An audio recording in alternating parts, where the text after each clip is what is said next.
Olá, estudantes! Sejam muito bem-vindos para a aula de Biologia. Meu nome é Gioverlane Paula e hoje vamos falar de um tema bastante interessante que está no seu dia a dia. Você já deve ter escutado aquelas perguntas. Você puxou para sua mãe, você tem um gênio do seu pai. Perguntas essas que são explicadas pela genética e que muita gente torce o nariz para esse tema. Mas hoje você vai assistir a aula de hoje e entender um pouco como é que funciona a genética. Vamos falar da primeira lei de Mendel, tá ok? Vamos lá, pessoal. O que seria genética, então? Genética é a ciência que estuda a transmissão de características hereditárias de pais para filhos ao longo da geração.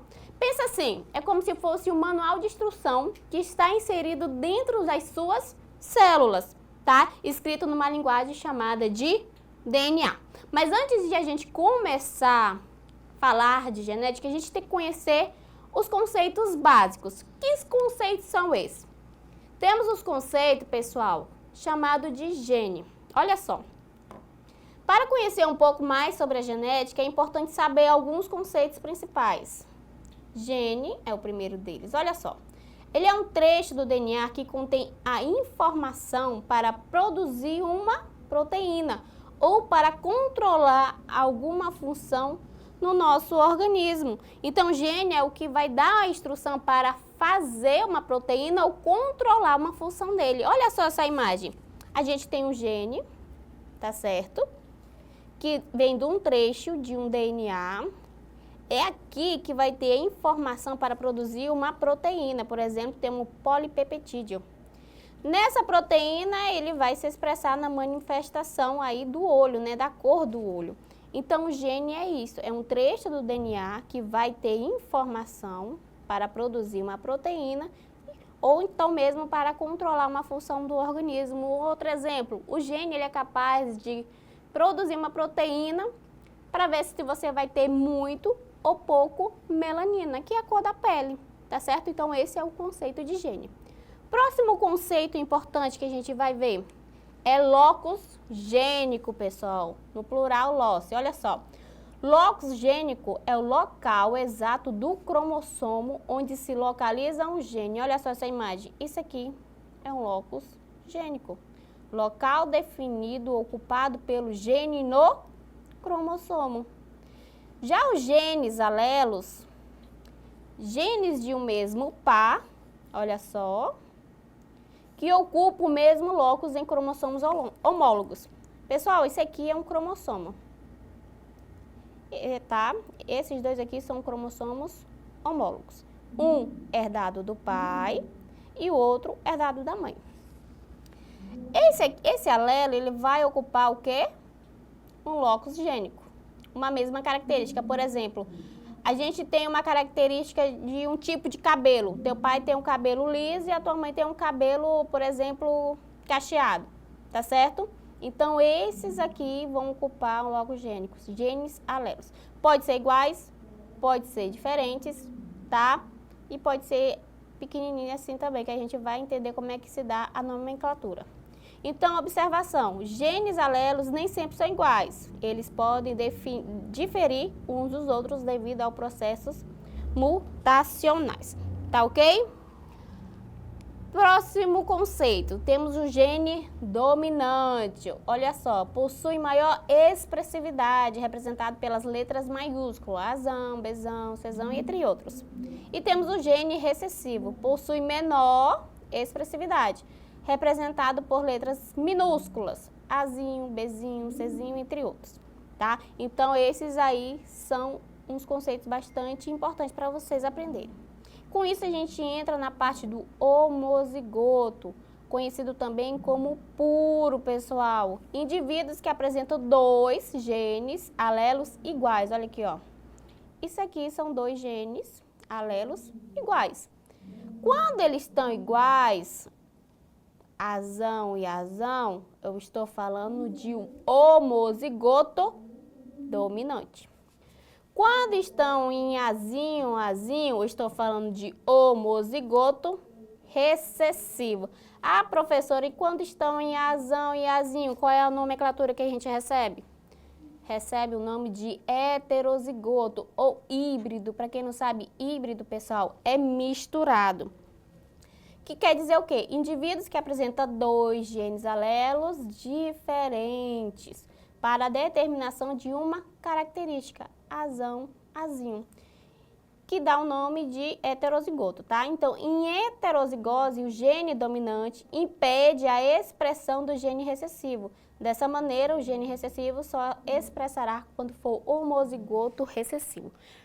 Como assim, professora? Vamos dizer, o azão é uma característica de um cabelo liso, que você herdou do seu pai ou da sua mãe. O azinho é característica de cabelo cacheado, que você herdou do seu pai ou da sua mãe. Quando eu dar esse conjunto aqui, azão, azão, cabelo liso ou cacheado? Cabelo liso. Azinho e azinho, cabelo liso ou cacheado? Cabelo cacheado. E quando sai assim, vai ser cabelo liso ou cacheado, pessoal? Cabelo liso. Por quê? Porque quem está sobressaindo é o dominante, tá? Então, dessa maneira, o gene recessivo só se expressará se for homozigoto recessivo, tá? Genótipo, outro conceito importante, é a constituição gênica do indivíduo. Refere-se tanto um ou mais pares de alelos que estão sendo estudados quanto ao polo, que é o conjunto gênico do indivíduo. Como assim? A genética, pessoal, ela estuda uma característica por vez, principalmente na primeira lei de Mendel, tá? Por exemplo, aqui, ó, tipo de cabelo, cor dos olhos, cor da pele, até mesmo tipo sanguíneo. Isso tudo são características únicas.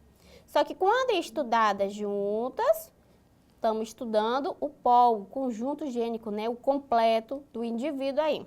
Então, essa nomenclatura vai receber o nome de genótipo. Professora, se eu estou estudando só isso aqui, ainda é genótipo? É. Tanto estudando ele sozinho, como em conjunto, ele ainda recebe o nome de genótipo, tá ok? E o fenótipo, qual seria o conceito? É o conjunto de traços de um indivíduo, como características físicas, bioquímicas, fisiológicas e comportamentais. O fenótipo, pessoal, presta atenção, é a junção, olha só, o fenótipo é igual à junção de genótipo, aqueles genes que a gente viu aqui, ó, é isso aqui, ó, é a junção desse aqui com o ambiente. Como assim, professora? Por exemplo, um casal de gêmeos que por algum motivo se separou. Um foi morar numa região muito quente e o outro foi morar numa região muito frio. Os dois têm os mesmos genes, são gêmeos. Só que o ambiente está mudando as suas características. Como assim? O que mora na região quente, ele está pegando muito sol, então, consequentemente, ele vai ficar mais moreno. Já o que está na região fria, ele está todo o tempo encapado, coberto, então ele vai ficar mais claro, porque ele não está tendo tanta incidência do sol. O ambiente está mudando as suas características fenotípicas. Lembrando, o fenótipo é uma coisa que você está vendo. Eu estou vendo que a professora tem cabelo liso, olhos pretos, é morena. Eu estou vendo o fenótipo dela. O genótipo a gente não consegue ver, até porque o genótipo é o azão, azinho, vezão, vezinho, tá ok? Só que o fenótipo ali vai ter a ação do genótipo mais o ambiente. Por exemplo, uma flor, hortênsia, ela muda de cor de acordo da região onde ela está inserida. Quando ela está plantada num solo ácido, ela é azul. Mas se ela está plantada num solo alcalino, ela é rosa. Então, o ambiente que ela está inserido vai mudar as suas características, o seu fenótipo, tá ok? Então, olha só a diferença entre os dois para você ficar bem claro. O genótipo é o conjunto de genes que o indivíduo possui. Bezão, bezão, bezão, bezão, bezinho ou bezinho, bezinho. É o que a gente não consegue ver. Já o fenótipo é a característica resultante do visível, é detectável. Por exemplo, olhos castanhos ou azuis. A gente está vendo que aquela pessoa tem olho castanho ou azul. Então, esse é o conceito de fenótipo. Tá ok? É claro que a gente vai falar um pouco da história da genética. Olha só como é que começou. Hipócrates propôs que cada órgão do corpo do pai produzia partículas que se reuniam no sêmen e eram transmitidas à descendência durante a reprodução. Essa hipótese foi chamada de pangênese, pessoal. Acontece que Hipócrates, ele foi um grande né, histórico, grande, perdão, médico grego, que deu grandes contribuições aí. Acontece que ele estava errado na sua afirmação, mas foi um ponto importante para incentivar outros a falarem sobre genética. Temos Aristóteles também que fala o quê? Não concordava com Hipócrates, pois acreditava que muitas características adquiridas pelos pais durante a vida não eram transmitidas aos filhos. Para ele, as bases estavam contidas no esperma e no sangue menstrual, e essa interação desenvolvia um novo indivíduo. Olha só, ele além de não concordar com Hipócrates, né, mas ele também não estava certo. Ah, professora, então por que eu estou vendo isso? Porque é importante ver que desde a antiguidade as pessoas já começavam a falar sobre hereditariedade. Isso abriu caminhos para o Gregor Mendel realizar os seus estudos, que foi o grande, né, desenvolvedor aí do estudo. Olha só, muitos anos depois, o monge Gregor Mendel se tornaria o pai da genética por suas contribuições e teorias, formuladas com base em seus estudos com ervilhas.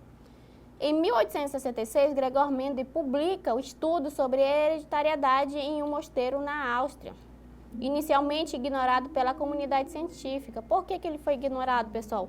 Porque os seus estudos, ele envolvia muito conceito, ele envolvia DNA e cromossomo. Então, a ciência, ela não conhecia esses conceitos, por isso foi ignorado, tá? Só que em 1900, 3 cientistas, de forma independente, redescobrem as leis da hereditariedade. Eles estudaram e descobriram que os estudos de Mendel eram muito compatíveis com os seus. Então, eles deram credibilidade a Mendel. Isso depois aí, ó, de 30 anos depois. Mendel acabou morrendo sem ser reconhecido.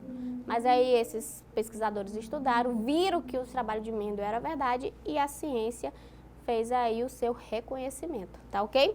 Então, com isso, os estudos de Mendel finalmente ganharam o reconhecimento que ele merecia. A gente sabe que Mendel estudava o quê? As ervilhas. Por que eles estudavam as ervilhas e não outros animais? Por que ele não estudou um animal ou então o próprio ser humano? Primeiro que ele era um monge e não poderia fazer os seus estudos com base em relações sexuais. Isso aí já ia contra, tá? Então, ele escolheu a ervilha. Por que a ervilha ele escolheu, né? Ele escolheu uma planta da espécie Pisium sativum, que é ervilha de cheiro, pois esta apresentava certas características muito importantes. É de fácil cultivo, tem um ciclo de vida curto, ou seja, ele consegue produzir muitas gerações em pouco tempo, e isso aceleraria os seus estudos, a sua pesquisa. Essa planta consegue fazer autofecundação controlada. Ela sozinha, pessoal, ela tem os órgãos reprodutores masculino e feminino, o ginoceu e androceu, tá? E isso ajuda muito na fecundação. Tem características bem definidas. Por exemplo, olha aqui, ó. A gente sabe que quem é lisa, quem é rugosa, quem é amarela, quem é verde. Então, para Mendel, isso ajudou muito. Outro ponto, geração numerosa de sementes. Elas produzem muitas sementes, então eles tinham muitos dados para coletar. Tá ok? Então vamos ver o que Mendel fez no seu trabalho. Olha só, Mendel supôs que se uma planta tinha semente amarela, ela deveria possuir algum elemento ou fator responsável por essa cor. O mesmo ocorria com a planta de semente verde. A gente sabe que a planta da ervilha, ela faz autofecundação. Então, ele pegou plantas com características bem definidas, como a gente viu. Ele pegou uma da semente amarela e da semente lisa e fez o cruzamento dessas duas. Olha só. Azão vai representar o amarelo, azinho, verde. Ele fez o cruzamento dessas duas plantas, chamada de geração parental. A partir do momento que ele faz o cruzamento dessas duas plantas, ele vai ter um resultado. Só que olha só o resultado deu. Deu 100% de indivíduos de semente amarelas, pessoal, formadas na geração F1.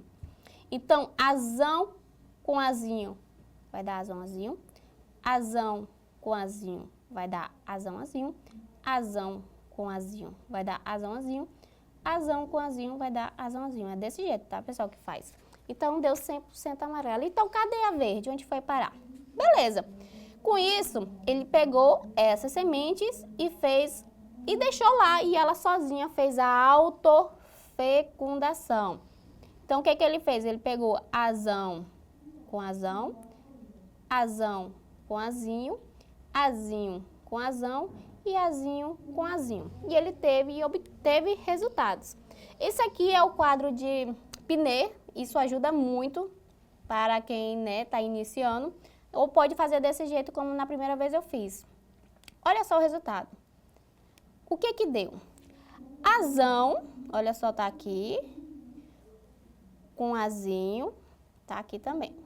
Peguei esse casal aqui também, coloquei aqui, ó. Azão e azinho. Cruzei. Azão com azão vai dar o quê? Azão e azão. Azão com azinho vai dar o quê? Azão, azinho. Azão com azinho vai dar o quê? Azão, azinho. Azinho, azinho vai dar o quê? Azinho, azinho. Opa, olha só. Deu 3 amarelas e uma verde, pessoal. Olha só quem reapareceu aqui na geração F2. Apareceu na F1? Não apareceu. Ele foi aparecer aonde? Na F2. Então, quais são os resultados que ele obteve? A gente tem 2 resultados, conhecidos como proporção genotípica e proporção fenotípica. Na proporção genotípica, a gente sabe que são representadas pelas letras. Quantas letras azão, azão se repete aqui? Uma vez. Então, é 1 por 4, né? É homozigoto dominante. Olha aqui, o azão, azão. Quantas vezes o azão, azinho aparece? 2 vezes. Heterozigoto. E quantas vezes o azinho, azinho aparece? Uma vez.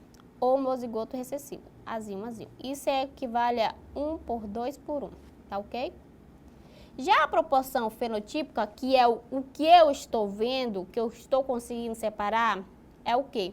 3 amarelas para uma verde. Isso equivale a 3 para 1. Esses são os cálculos que Mendel fez de cada característica, tá, pessoal? Aqui a gente usou da semente amarela com a verde, que ele fez o cruzamento. Ele fez das outras também, plantas altas, plantas baixas e assim vai. Então, olha só o trabalho de Mendel. Então, para explicar o desaparecimento do caráter recessível, olha lá, o verde não desapareceu na F1 e reapareceu na F2, tem uma explicação. Mendel propôs o quê? Cada característica é determinada por 2 fatores hereditários. Um vem do pai e o outro vem da mãe. Esses fatores, eles se separam, pessoal, ou seja, recebe o nome de segrega, tá? Segregam-se na formação dos gametas. Conclusão, na formação dos gametas, os fatores, eles se segregam, se separam, e cada gameta carrega apenas um deles. Esse princípio ficou conhecido como a primeira lei de Mendel. Então, o enunciado da primeira lei de Mendel ficou como? Os fatores, conhecidos como alelos, que determinam uma característica, segregam-se, se separam durante a formação dos gametas, que recebe apenas um desses fatores. Tá ok? Então, esse foi a primeira lei de Mendel. Com isso, pessoal, a gente vai aí para a atividade para aprofundar os nossos conhecimentos e ver o que você conseguiu adquirir. Questão 1, pessoal. A cor dos pelos em coelhos é definida geneticamente. No entanto, coelhos com variedade do Himalaia podem ter a cor dos seus pelos alterada em função da temperatura. Isto indica que o ambiente influencia. Alternativa A, vai influenciar quem? O fenótipo apenas na idade adulta? Analisando essa questão, pessoal, a gente sabe que ela é errada, porque o fenótipo, ele não analisa apenas na fase adulta, ele influencia em qualquer idade, tá ok? B, o genótipo na população, primeiro que o genótipo ele não muda. Então, a gente já acaba cancelando o B, o C e o D, que fala do genótipo. Então, já sobra a alternativa E, o fenótipo dos indivíduos, é o nosso gabarito, tá ok? Então, a cor dos pelos ele é alterada de acordo com a função. Quando está no frio ou quente, eles têm cores diferentes, tá? Então, quem é que faz isso? o fenótipo, porque tem a ação do genótipo mais o ambiente em que ele está inserido, tá ok?